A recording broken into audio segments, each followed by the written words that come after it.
بسم اللہ الرحمن الرحیم۔ حضرت عیسیٰ علیہ السلام نے جب یہودیوں کے سامنے اپنی نبوت کا اعلان فرمایا تو چونکہ یہودی تورات میں پڑھ چکے تھے کہ حضرت عیسیٰ علیہ السلام ان کے دین کو منسوخ کر دیں گے، اس لیے یہودی آپ علیہ السلام کے دشمن ہو گئے۔ یہاں تک کہ جب حضرت عیسیٰ علیہ السلام نے یہ محسوس فرما لیا کہ یہودی اپنے کفر پر اڑے رہیں گے اور وہ مجھے قتل کر دیں گے، تو ایک دن آپ نے لوگوں کو مخاطب کر کے فرمایا، کون میرے مددگار ہوتے ہیں اللہ کے دین کی طرف؟ 12 یا 19 حواریوں نے یہ کہا کہ ہم خدا کے دین کے مددگار ہیں، ہم خدا پر ایمان لائے اور آپ گواہ ہو جائیں کہ ہم مسلمان ہیں۔ باقی تمام یہودی کفر پر جمے رہے، یہاں تک کہ جوش عداوت میں ان یہودیوں نے آپ کے قتل کا منصوبہ بنا لیا اور ایک شخص کو یہودیوں نے، جس کا نام تتیانوس تھا، آپ کے مکان میں آپ کو قتل کرنے کے لیے بھیجا۔ اتنے میں اچانک اللہ تعالیٰ نے حضرت جبرائیل علیہ السلام کو ایک بدلی کے ساتھ بھیجا اور اس بدلی نے آپ کو آسمان کی طرف اٹھا لیا۔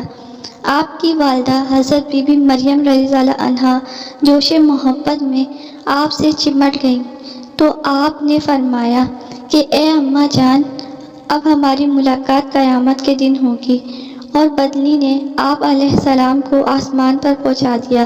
یہ واقعہ بیت المقدس میں شب قدر کی مبارک رات کو پیش آیا۔ تتیانوس جب بہت دیر مکان سے باہر نہیں نکلا تو یہودیوں نے مکان میں گھس کر دیکھا تو اللہ تعالیٰ نے تتیانوس کو حضرت عیسیٰ علیہ السلام کی شکل کا بنا دیا۔ یہودیوں نے تتیانوس کو حضرت عیسیٰ علیہ السلام سمجھ کر قتل کر دیا۔ اس کے بعد جب تتیانوس کے گھر والوں نے دیکھا تو صرف چہرہ حضرت عیسیٰ علیہ السلام کا تھا، باقی جسم تتیانوس کا ہی تھا۔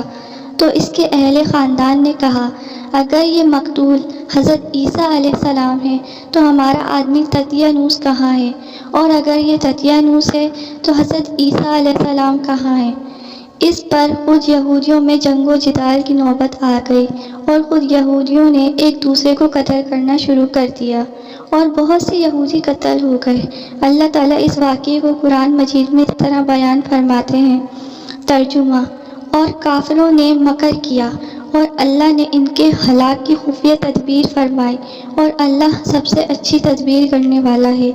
آپ کے آسمان پر چلے جانے کے بعد حضرت مریم رضی اللہ عنہا نے 6 برس دنیا میں رہ کر وفات پائی۔ بخاری و مسلم کی روایت ہے کہ قرب قیامت کے وقت حضرت عیسیٰ علیہ السلام زمین پر اتریں گے اور 7 برس تک دنیا میں عدل فرما کر وفات پائیں گے، اور قرآن مجید میں عیسائیوں کا ذکر کرتے ہوئے یہ بھی نازل ہوا کہ ترجمہ: بے شک انہوں نے اس کو قتل نہ کیا بلکہ اللہ تعالیٰ نے اسے اپنی طرف اٹھا لیا، اور اللہ غالب حکمت والا ہے۔ اور اس کے اوپر والی آیت کا ترجمہ ہے کہ انہوں نے نہ اسے قتل کیا اور نہ اسے سولی دی، بلکہ ان کے لیے اس کی تشبیہ والا ایک بنا دیا گیا۔ خلاصہ کلام یہ ہے کہ حضرت عیسیٰ علیہ السلام کا یہودیوں کے ہاتھ مقتول نہیں ہوئے اور اللہ نے آپ علیہ السلام کو آسمان پر اٹھا لیا۔ جو یہ عقیدہ رکھے گا کہ حضرت عیسیٰ علیہ السلام قتل ہو گئے اور سولی پر چڑھائے گئے، وہ کافر ہے، کیونکہ قرآن مجید میں صاف صاف مذکور ہے کہ حضرت عیسیٰ نہ مقتول ہوئے نہ سولی پر لٹکائے گئے۔ جزاک اللہ خیر۔